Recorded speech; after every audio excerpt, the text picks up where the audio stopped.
A segurança alimentar não depende de tecnologia moderna, depende de genética antiga. Por que as variedades mais produtivas desapareceram das prateleiras? A resposta é puramente logística. A indústria priorizou o transporte e a estética uniforme, descartando a resistência bruta que alimentou a humanidade por milênios. Mas a biologia permanece intacta. Nossos avós não cultivavam por lazer. Eles plantavam para garantir a sobrevivência. Durante guerras mundiais e colapsos econômicos, essas espécies esquecidas eram a única barreira entre uma família inteira e a desnutrição severa. Elas não precisavam de fertilizantes sintéticos caros ou pesticidas industriais. O mecanismo delas era simples: dominar o solo e produzir calorias a qualquer custo. Hoje, o agricultor moderno luta contra tomates híbridos instáveis e alfaces frágeis que murcham com a mínima variação térmica. É um gasto ineficiente de recursos. Enquanto isso, existem vegetais mais duros que pregos, ignorados pela agricultura comercial. A eficiência biológica deles é superior. Eles geram mais biomassa comestível por metro quadrado e exigem manutenção zero. Eles praticamente se autogerenciam. Aqui serão analisados 20 exemplos de botânica de sobrevivência. Isso mudará a percepção sobre o que é um jardim produtivo. O 17º item da lista é um exemplo de adaptação extrema. Cresce selvagem em valas de drenagem há séculos, ignorado como mato. Mas a análise técnica revela um recurso valioso. Da raiz profunda até a flor no topo, cada centímetro de tecido vegetal é comestível. Não é uma colheita rápida de primavera. O ciclo produtivo se estende por 8 meses ininterruptos de fornecimento de alimento. Por fora, parece apenas folhagem desordenada, mas por dentro é uma fábrica contínua de nutrientes. Já o 20º espécime desafia a lógica da botânica comum. A indestrutibilidade dessa planta foi testada em condições catastróficas. Registros históricos mostram que ela sobreviveu soterrada sob camadas de cinzas vulcânicas. Enquanto o resto da flora sufocava, ela continuou a metabolizar e produzir comida no subsolo. Não se trata de nostalgia ou de replicar o passado. Trata-se de recuperar a sabedoria prática e testada pelo tempo, que torna a produção de alimentos uma tarefa de baixa energia e alto retorno. Muitos conhecimentos se perderam na transição para a agricultura intensiva. O objetivo aqui é resgatar esses dados. Economia de tempo, redução de custos e eliminação de riscos climáticos. Para os observadores atentos e pesquisadores de variedades antigas, a validação é clara. O sucesso no campo não mente. Relatos de cultivo confirmam que frutas e vegetais esquecidos superam as expectativas modernas. A aventura agronômica continua. Agora, mergulha-se fundo no mundo dos vegetais, que a história tentou apagar. 70 anos de seleção genética agressiva.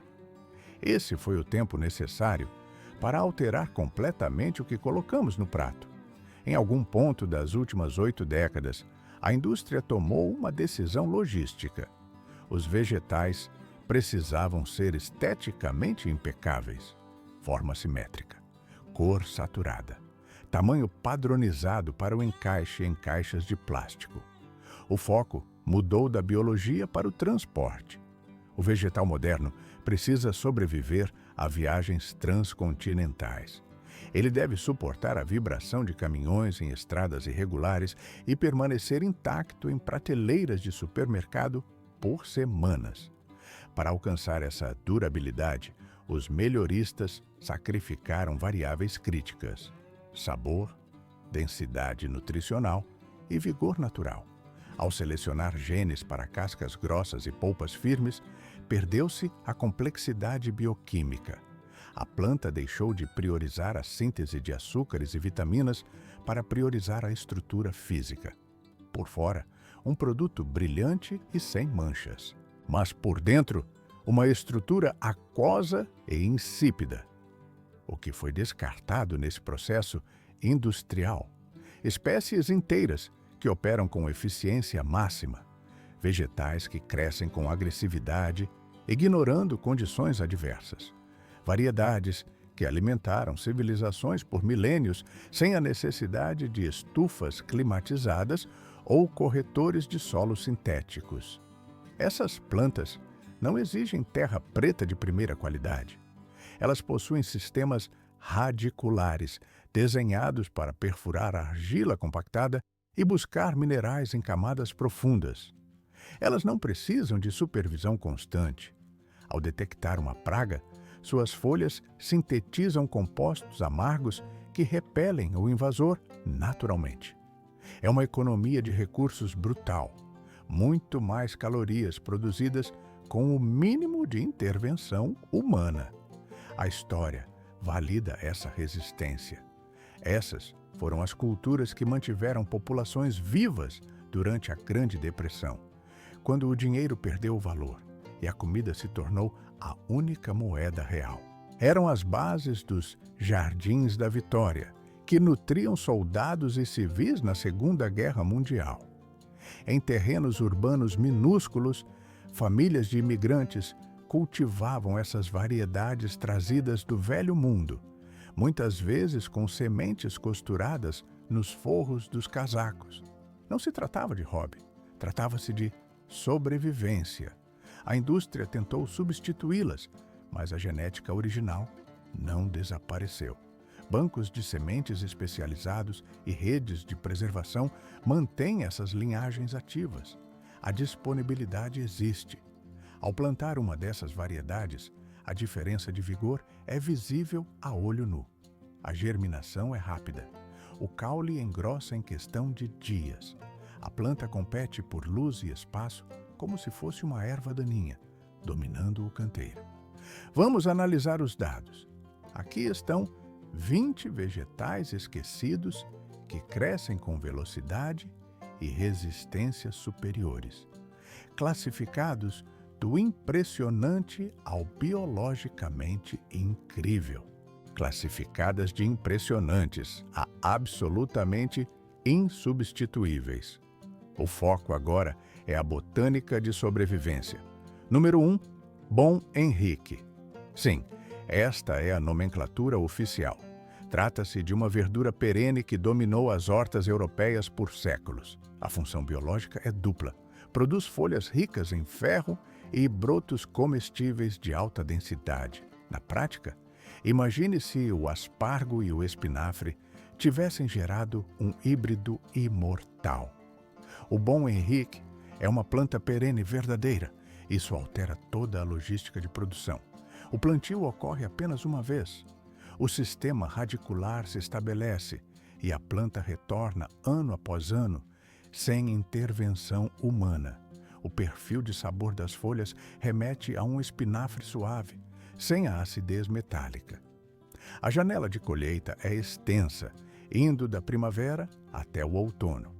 No início da primavera, um processo específico acontece. Os novos brotos emergem do solo. Se branqueados, eles se tornam uma fonte de alimento comparável ao aspargo. A planta atinge cerca de 60 centímetros de altura. Diferente da maioria das culturas comerciais, ela possui alta tolerância ao sombreamento. Uma vez fixada no terreno, torna-se praticamente indestrutível. Aqui existe um detalhe econômico crucial. A maioria das verduras são anuais. O ciclo é curto: plantio, algumas semanas de colheita e a morte do organismo. O Bom Henrique opera diferente. Ele retorna com mais biomassa e maior produtividade a cada ciclo solar. Em modo acelerado, vê-se, enquanto o espinafre comum pendoa e floresce no calor, tornando-se amargo, esta variedade mantém o estado vegetativo. As pragas, por falta de adaptação evolutiva, tendem a ignorá-la. Além disso, Ela atua como um engenheiro de solo. Por ser parente de plantas acumuladoras, suas raízes extraem minerais das camadas profundas, melhorando a química do terreno para as culturas vizinhas. Não é apenas uma planta, é um sistema de suporte passivo que exige zero manutenção. Número 2. Skirret. E a probabilidade de desconhecimento sobre esta espécie é alta. O skirret foi uma das raízes mais valorizadas na dieta da Europa medieval. O motivo era a densidade calórica e o sabor. O gosto é adocicado, com notas de nozes, situado sensorialmente entre uma cenoura e uma xerovia. Visualmente, a estrutura é distinta. Não é uma raiz única e grossa. De perto, percebe-se um aglomerado de raízes brancas e finas, crescendo unidas como dedos. Esta é outra perene, o que representa uma vantagem logística massiva para a gestão de recursos. O plantio é único. A cada outono, escava-se parte do sistema radicular para consumo, deixando o restante no solo para multiplicação vegetativa. A planta atinge quase 1 metro de altura. As flores brancas atraem polinizadores essenciais. A resistência é o ponto forte. Ela tolera solos pobres e sombreamento parcial. As pragas modernas não reconhecem o skirret como alimento, eliminando a necessidade de defensivos químicos. As raízes atingem o ponto de colheita no outono. Mas a biologia da planta permite algo interessante: o armazenamento in situ. Elas podem permanecer no solo durante todo o inverno, sem apodrecer. O agricultor apenas as desenterra conforme a demanda calórica. A concentração de açúcares é tão alta que, nos tempos medievais, era consumida como sobremesa. E ao contrário da cenoura, que exige solo solto e profundo, o skirret penetra em solos argilosos e pesados sem deformação. Por fora, uma folhagem comum, mas no subsolo, uma reserva de alimento que aguardou 400 anos para ser redescoberta. Número 3. Couve marinha. Esta espécie é um tanque de guerra biológico. A couve marinha cresce de forma selvagem nas costas da Europa, o que explica sua arquitetura robusta. O ambiente natural dela envolve maresia corrosiva, solos arenosos, invernos gélidos e verões escaldantes. A planta não apenas sobrevive, ela domina o nicho. Os brotos jovens são branqueados na primavera. O sabor é complexo. Um cruzamento entre aspargo e brócolis com um final amendoado. Trata-se de uma perene de longo prazo. A cronologia é precisa. No primeiro ano, o foco é o estabelecimento da raiz, nenhuma colheita. No segundo ano, uma extração leve é permitida. No terceiro ano, o sistema está maduro. A partir daí, a planta produzirá alimento por 20 anos ou mais. A técnica de manejo é específica. No final do inverno, cobre-se a planta com um balde ou vaso opaco. O objetivo é bloquear a luz solar. Isso força a planta a esticar os tecidos em busca de luminosidade, resultando em brotos pálidos, macios e sem fibrosidade excessiva. Semanas depois, remove-se a cobertura. O resultado são vegetais de alta gastronomia, vendidos a preços elevados em mercados de luxo. Mas aqui, eles crescem no quintal, com custo zero de mão de obra. A folhagem possui uma coloração azul esverdeada, coberta por uma cera natural que repele a água e reflete a radiação. Mesmo sem colheita, a estética é funcional. Uma vez estabelecida, a tolerância à seca é absoluta. Herbívoros como cervos evitam a planta. Ela é nativa de zonas onde a agricultura convencional falha. Pense nela como um ativo de segurança alimentar que prospera em condições extremas, fazendo qualquer outra cultura parecer frágil. E faz o restante do trabalho parecer desperdício de energia. O número 4 é a escorcioneira, também conhecida como barba de bode negra. Aqui, a biologia fica agressiva. Por fora, uma raiz escura, que lembra um pedaço de madeira carbonizada, ou um cabo elétrico sujo. A aparência intimida. Mas ao passar a lâmina e remover essa casca negra, revela-se uma polpa branca e densa. O perfil de sabor é uma anomalia botânica. Lembra o cruzamento entre ostras e alcachofras. Na Europa, a precisão do paladar rendeu-lhe o apelido técnico de planta ostra. Trata-se de uma espécie bienal, mas existe uma brecha no ciclo. Se algumas raízes forem deixadas no solo propositalmente, elas geram folhas comestíveis no segundo ano e disparam sementes sozinhas. É um sistema de autorreplicação contínua. A composição química é superior. O tecido é carregado de minerais e inulina, uma fibra que atua diretamente na eficiência digestiva. A logística de armazenamento é zero. A planta não precisa de galpões refrigerados.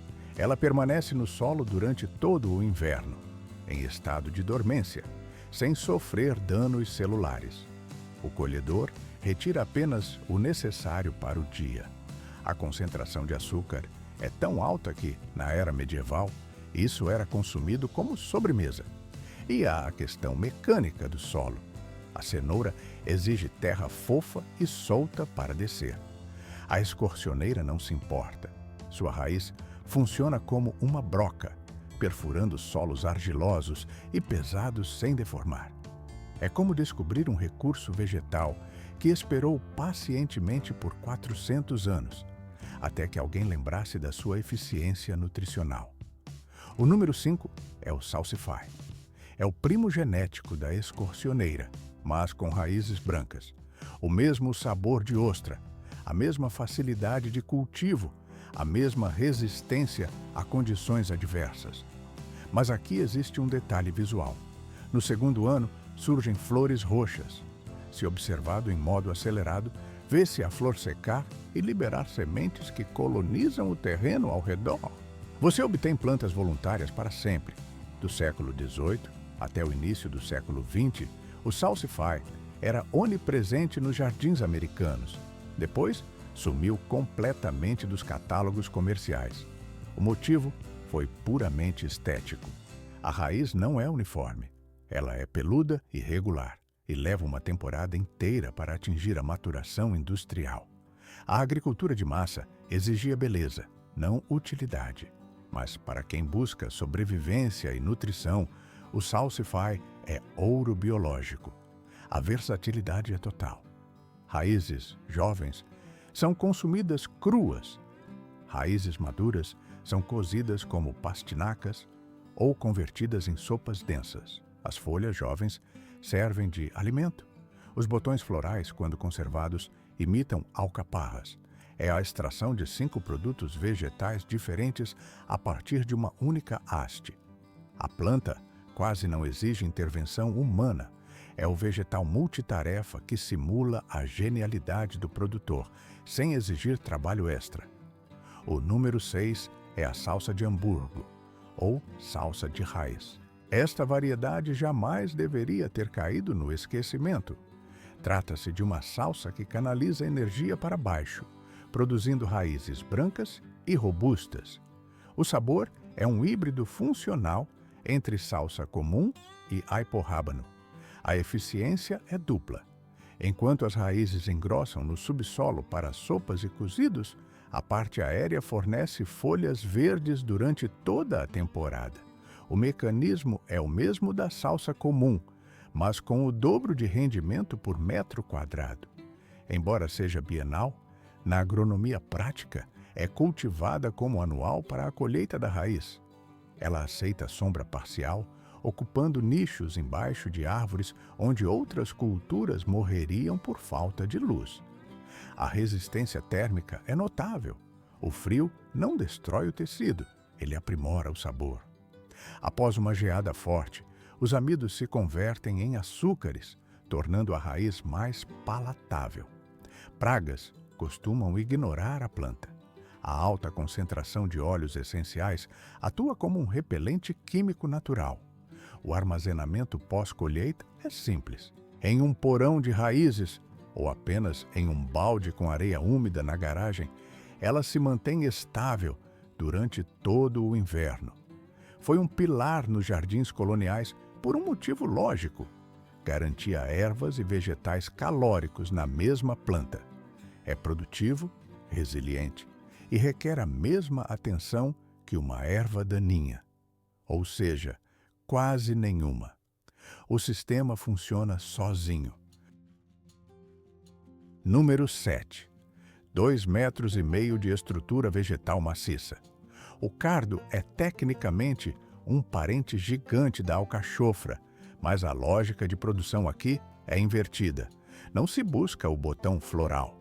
O alvo é a engenharia do caule. A planta cresce de 6 a 8 pés de altura, desenvolvendo uma folhagem prateada e flores roxas, que funcionam como um sistema defensivo visual no terreno. Mas o valor nutricional reside nas hastes grossas das folhas. O sabor é uma fusão biológica. Lembra corações de alcachofra cruzados com a textura fibrosa do aipo. Em climas amenos, o cardo comporta-se como perene. Em outras zonas, cumpre seu ciclo como anual. A origem mediterrânea confere à planta uma vantagem tática. O sistema vascular lida com calor extremo e seca severa, sem colapso. Ela exige espaço físico para expandir a biomassa, mas uma vez estabelecida no solo, a manutenção cai para quase zero. Aqui existe um detalhe operacional crítico. No outono, o produtor deve intervir no processo biológico. Amarra-se a folhagem superior e amontoa-se terra ao redor da base. O objetivo é bloquear a fotossíntese na parte inferior. Ao privar os caules de luz solar, a planta interrompe a produção de clorofila e fibras rígidas. O resultado é o branqueamento. As hastes tornam-se pálidas, macias e perdem o amargor natural. Semanas depois, obtém-se um vegetal que restaurantes de alta gastronomia compram a preços elevados, mas no cultivo real, o custo é irrisório. A folhagem azul esverdeada mantém a função ornamental mesmo fora da época de colheita. A planta tolera a falta de água, a fauna local não a consome e a resistência térmica permite que ela prospere onde outras culturas falham. É o equivalente vegetal a um operador de elite. Funciona em condições extremas, enquanto o resto do jardim luta para sobreviver. Número 8. Crosnes, também conhecidos como alcachofras chinesas. À primeira vista, parecem larvas brancas e segmentadas emergindo da terra, mas por dentro trata-se de um tubérculo denso e nutritivo. A aparência visual de verme afastou o consumidor comum, mas a biologia interna compensa a estética. O sabor remete a alcachofras e castanhas d'água, com notas de nozes. A estrutura celular mantém a crocância mesmo após o cozimento térmico. Esta é uma cultura de expansão agressiva. Os crosnes são perenes e multiplicam-se via rizomas subterrâneos. Ao plantar alguns tubérculos, inicia-se uma reação em cadeia. Em 2 anos, a densidade populacional da planta será maior do que a capacidade de consumo. Um diferencial técnico importante é a tolerância à sombra. Poucas plantas produtoras de amido operam sem luz solar direta, mas esta variedade consegue. Não há registro de pragas significativas. A resistência ao frio é alta. A colheita é logisticamente simples, pois os tubérculos crescem na camada superficial do solo. Observando de perto, nota-se a pele fina e perolada. Essa característica impediu o sucesso comercial em larga escala.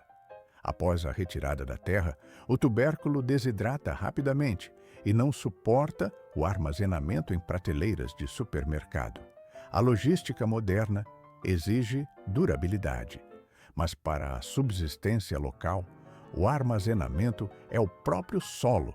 Pode-se deixar a colheita enterrada durante todo o inverno, extraindo apenas o necessário para o consumo imediato.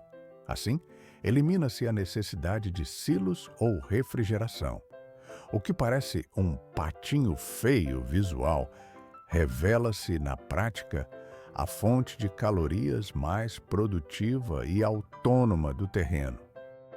A produtividade máxima muitas vezes se esconde na genética antiga. O resultado é o vegetal mais eficiente e de menor manutenção do sistema de cultivo. Número 9. A beterraba do mar.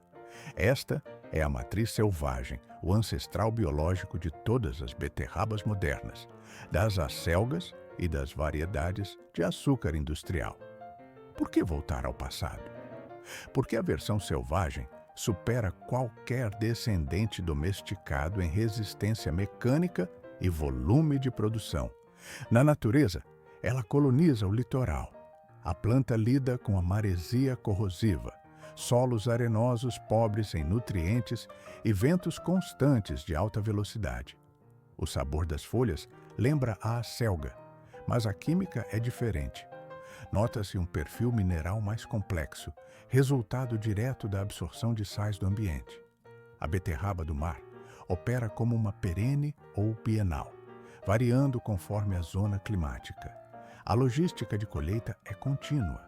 Da primavera até o final do outono, a biomassa se regenera sem pausa. A estrutura celular é incrivelmente densa. Condições que matariam uma acelga comum ou um espinafre comercial aqui são irrelevantes. A planta ignora a seca, suporta o encharcamento do solo. O segredo está no subsolo. A raiz principal funciona como uma broca vertical, descendo profundamente para minerar nutrientes inalcançáveis para outras culturas. Isso torna as folhas cápsulas concentradas de nutrição. Povos antigos coletavam este recurso muito antes da invenção da agricultura formal e, na análise técnica, a versão selvagem vence o cruzamento moderno. É mais vigorosa, é mais nutritiva. A exigência de manutenção é zero. Se houver um terreno com solo degradado ou salinizado, a beterraba do mar prosperará onde o resto da plantação falha. É o acesso ao código genético original, muito superior às atualizações defeituosas feitas pelo homem. Número 10. O cerefólio tuberoso. Aqui reside um paradoxo agronômico. Como uma fonte de calorias tão eficiente e saborosa foi apagada da história? O cerefólio tuberoso produz raízes cinzentas e compactas. Por fora, parecem pedras sujas, mas por dentro, uma combinação química de sabores que lembra castanhas e batatas, com um leve traço aromático de salsa. Quando submetidas ao calor, as raízes liberam açúcares e amidos, tornando-se doces, com textura de nozes e alto potencial viciante. A vantagem tática é o calendário. Este é um vegetal de plantio no outono e extração na primavera. Isso significa que ele ocupa o espaço produtivo durante o inverno, exatamente quando o solo estaria ocioso e improdutivo. O ciclo é preciso. As sementes vão para a terra no outono e a germinação é lenta. A planta estabelece a base antes do gelo, pausa e dispara o crescimento no início da primavera. No final da estação, as raízes estão prontas para a extração. A biologia da planta prefere temperaturas baixas e sombreamento. Isso resolve o problema da lacuna de primavera, aquele período difícil onde é quente demais para culturas de inverno, mas frio demais para o plantio de verão. O cerefólio tuberoso preenche esse vácuo logístico. Até cerca de 100 anos atrás, essa cultura era onipresente na Europa. Então, desapareceu. O motivo foi puramente industrial. Os produtores comerciais não conseguiram adaptar colheitadeiras mecânicas para a extração, e as raízes não possuem a durabilidade de armazenamento das batatas modernas em galpões de concreto. A indústria exigia padronização, não sabor. Mas para o cultivo de subsistência, o mecanismo é perfeito. Ele preenche uma necessidade calórica crítica, exige intervenção mínima e fornece um produto único que o mercado convencional parou de vender. É o equivalente botânico a redescobrir uma tecnologia perdida. A verdadeira produtividade agrícola não se baseia na estética. Esqueça a perfeição visual dos canteiros domésticos. O foco aqui é o retorno calórico máximo com o mínimo de intervenção humana. Existem opções biológicas superiores, escondidas à vista de todos, prontas para substituir culturas de alta manutenção por máquinas de sobrevivência autônomas. A mentalidade deve mudar. Valoriza-se a produção bruta acima da aparência.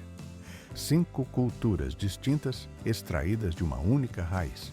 Isso não é um exagero, é eficiência botânica. Número 11. Alexanders, também conhecida historicamente como salsa de cavalo. Antes da domesticação intensiva do aipo padronizar o mercado, esta planta de ciclo bienal sustentou a população europeia por milhares de anos. A biologia dela é multifuncional. As folhas entregam uma carga de terpenos potente, uma fusão agressiva entre o aipo e a salsa.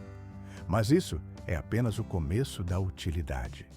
Os talos podem ser branqueados e consumidos. Os botões florais, antes de abrirem, são colhidos e processados como brócolis.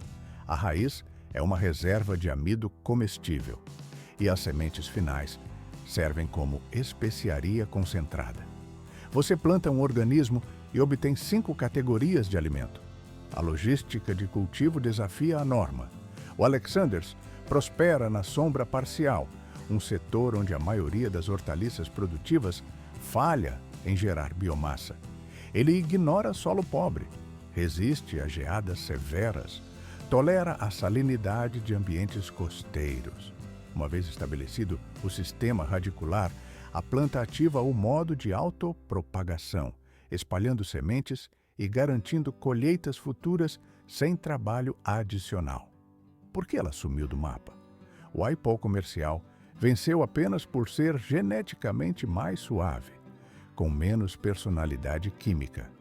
Mas, se o objetivo é densidade nutricional e sabor, o Alexanders é superior.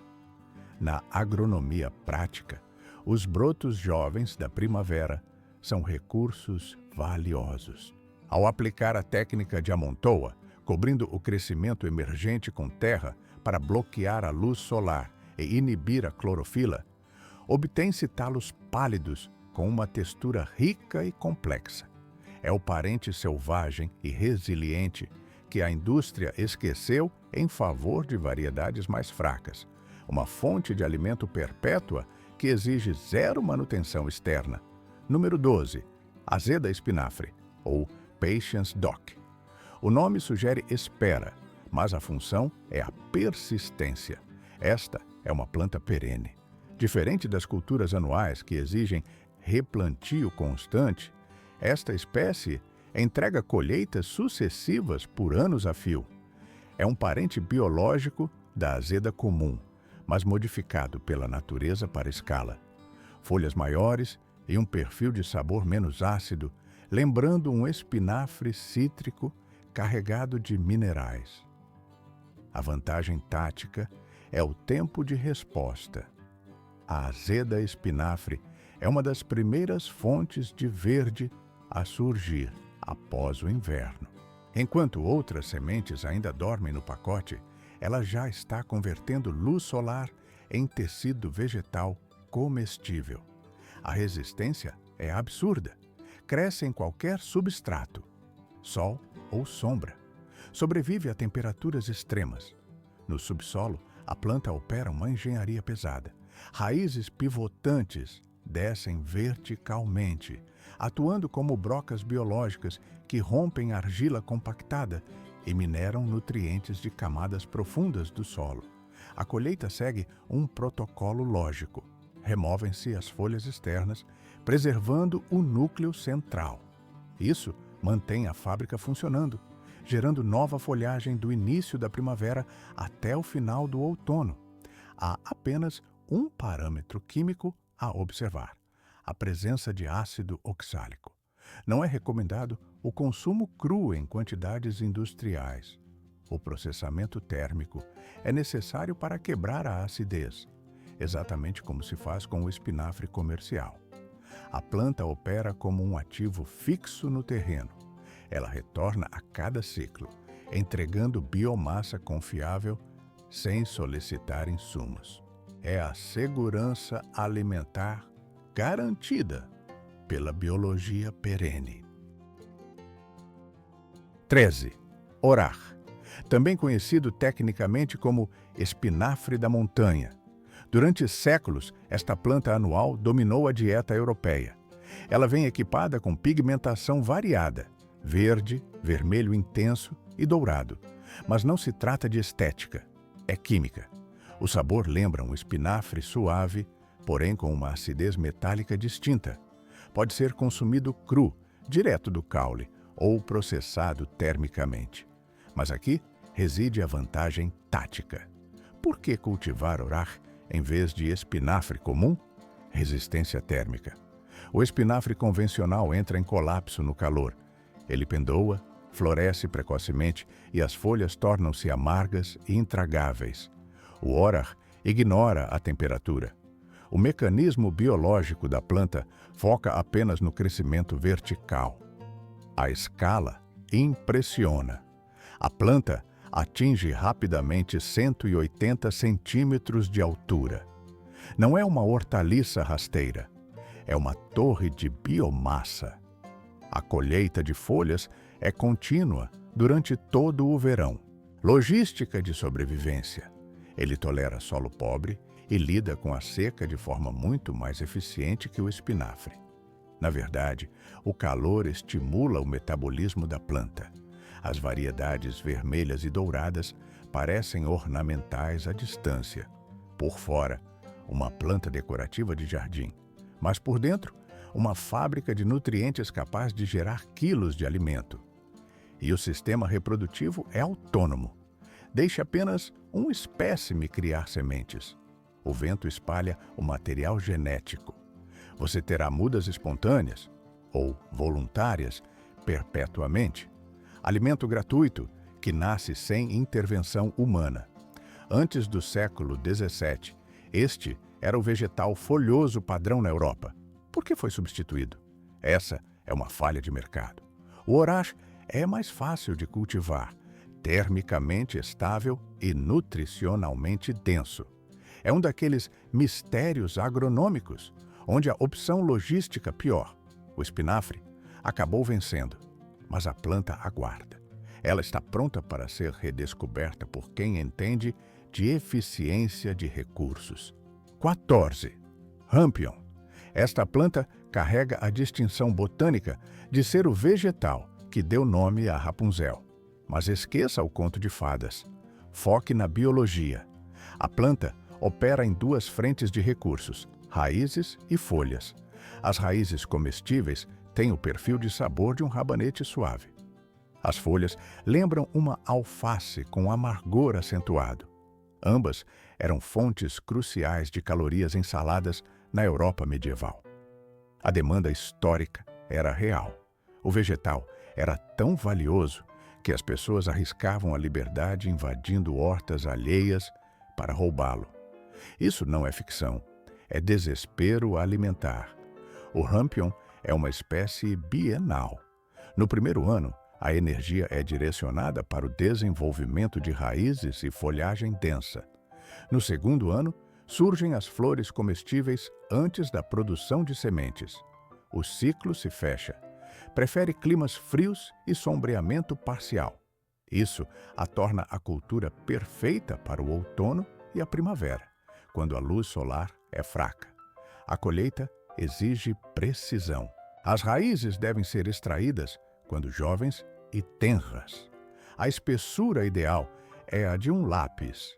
Se esperar demais, a textura torna-se lenhosa e fibrosa.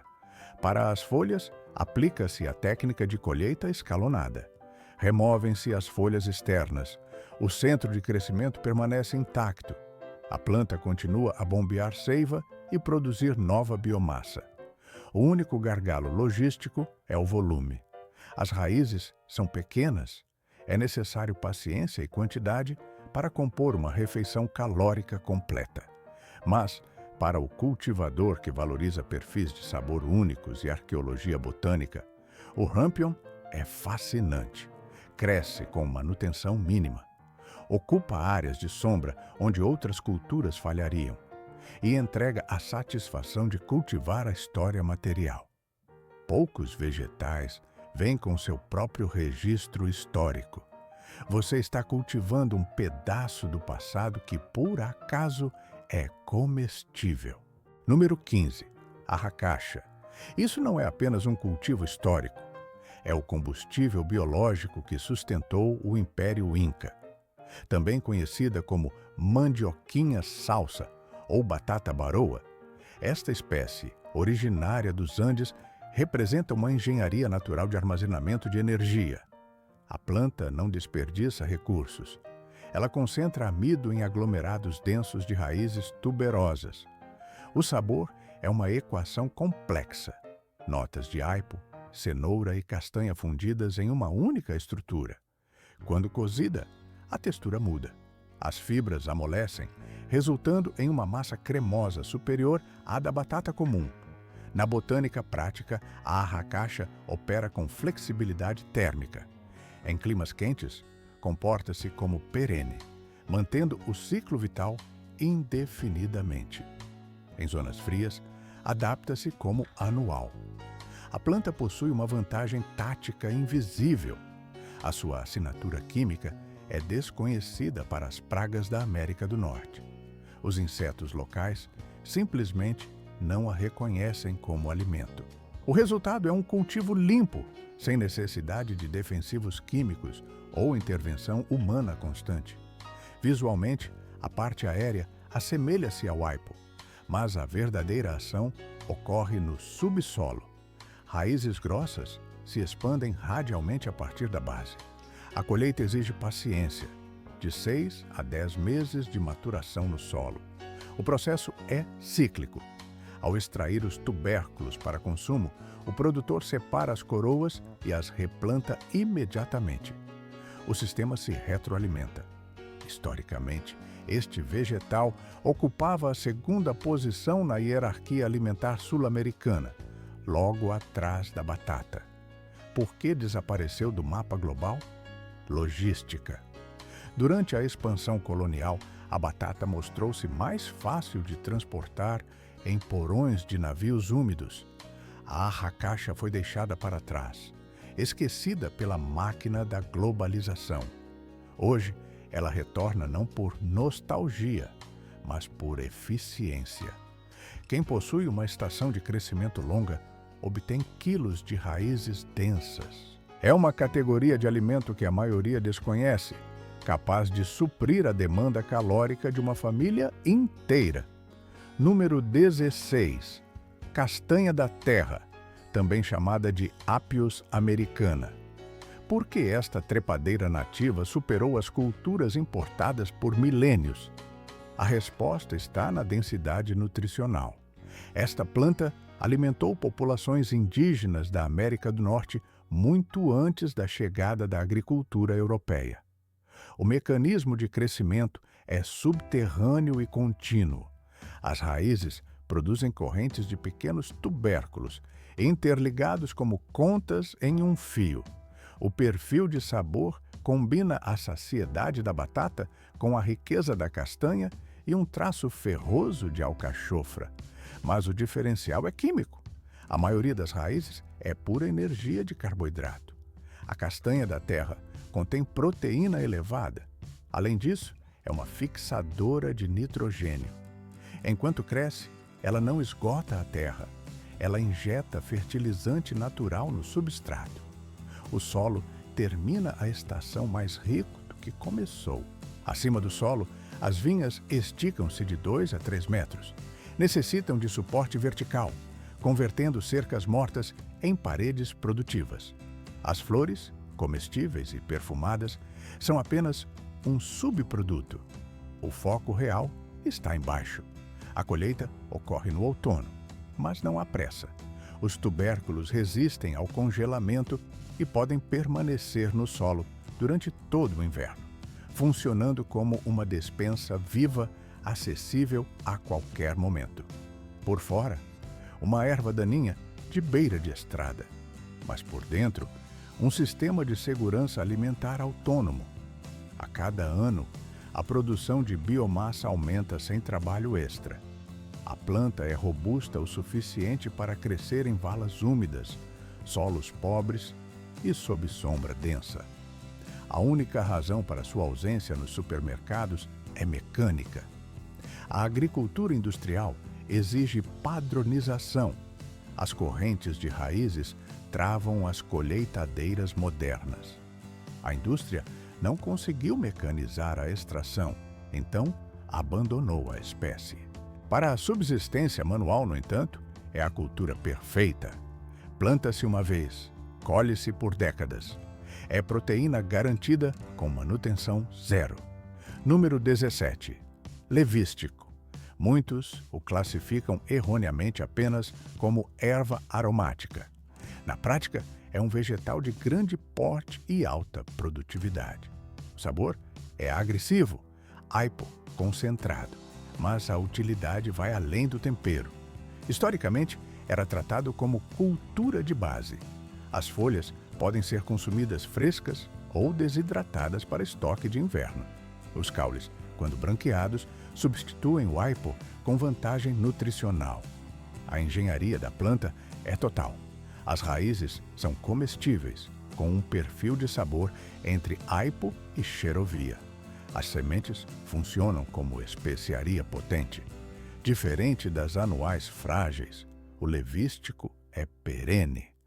Ele retorna a cada primavera, maior, mais largo e com o sistema radicular mais profundo. Atinge facilmente 2 metros de altura. Em termos de biomassa por metro quadrado, poucas plantas competem com essa escala vertical. O levístico suporta negligência, solo ácido e temperaturas extremas. Uma vez estabelecido o sistema, o calendário de colheita cobre 2/3 do ano. Folhas da primavera ao outono, caules no verão, sementes no final do verão, raízes no outono tardio. Em aceleração visual, percebe-se o crescimento explosivo. A planta domina o espaço em semanas, sombreando a concorrência. Esta espécie era obrigatória em qualquer jardim colonial ou europeu antigo. Em algum ponto da história moderna, a humanidade reduziu seu status a mero condimento. Foi um erro de cálculo. Uma única planta de levístico fornece mais material comestível do que uma fileira inteira de aipo comercial, exigindo menos água e ignorando pragas. Não é um coadjuvante no jardim. É um recurso estratégico de sobrevivência disfarçado de tempero. Número 18. Oca, também conhecida tecnicamente como inhame da Nova Zelândia. Esta é uma das máquinas de calorias mais eficientes que a botânica moderna esqueceu. Originalmente nativa da América do Sul, a oca ocupava uma posição estratégica crítica. Era a segunda cultura de tubérculos mais importante do Império Inca, superada apenas pela batata. A diversidade genética aqui é visível.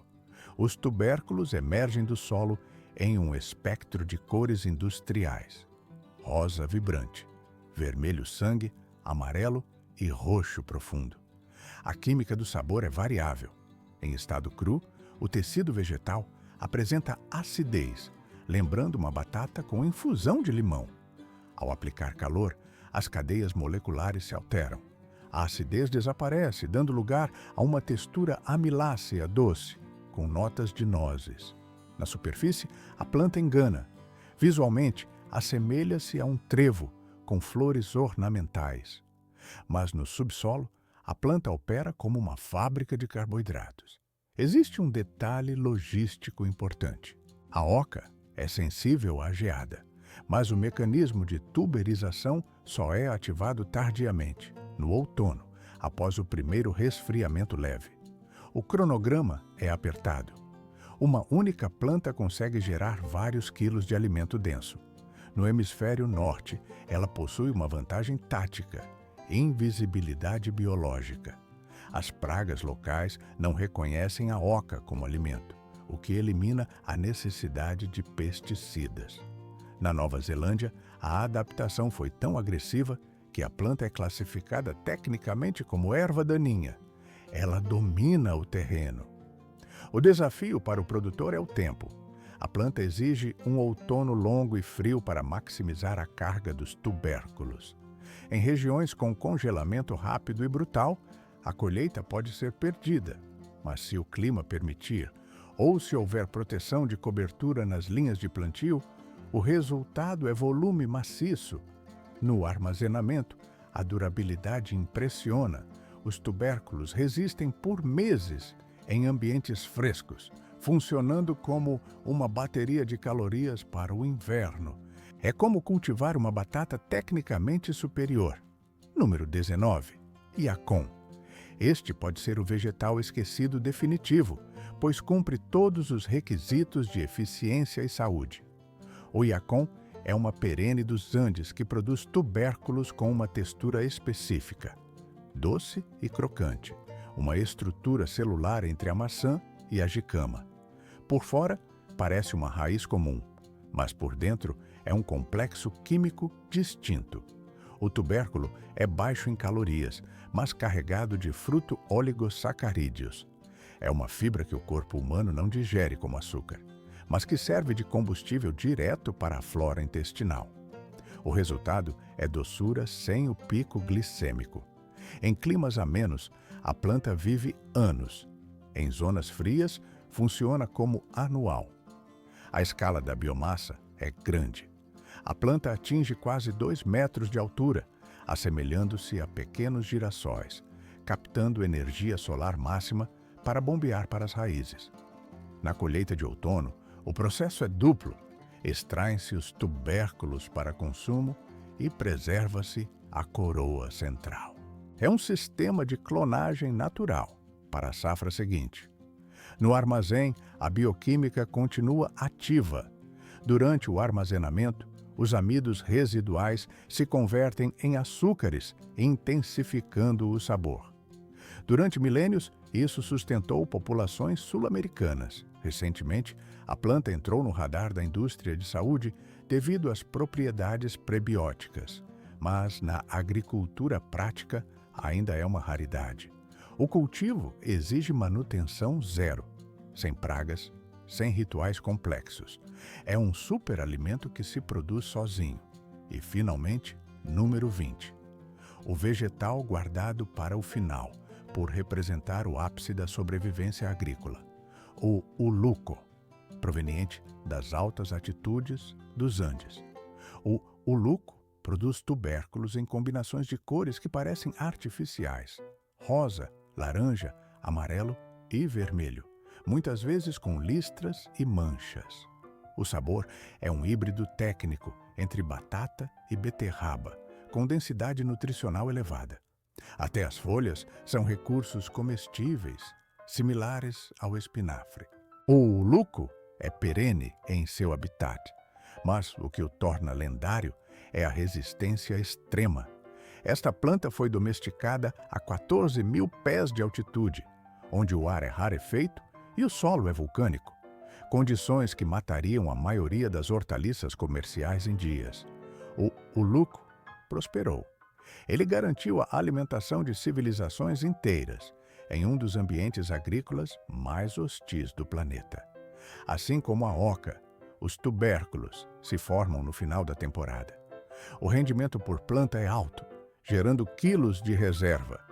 Pragas são praticamente inexistentes. A planta evoluiu para ser dura. A capacidade de armazenamento é de longo prazo. Nutricionalmente, era a base da dieta andina, fornecendo energia onde nenhum outro cultivo vingava. Ao escavar o solo, o contraste visual é imediato. Cores brilhantes emergem da terra escura vulcânica. O Uluco resume a engenharia botânica ideal. Alta produtividade, resistência a condições adversas e manutenção mínima.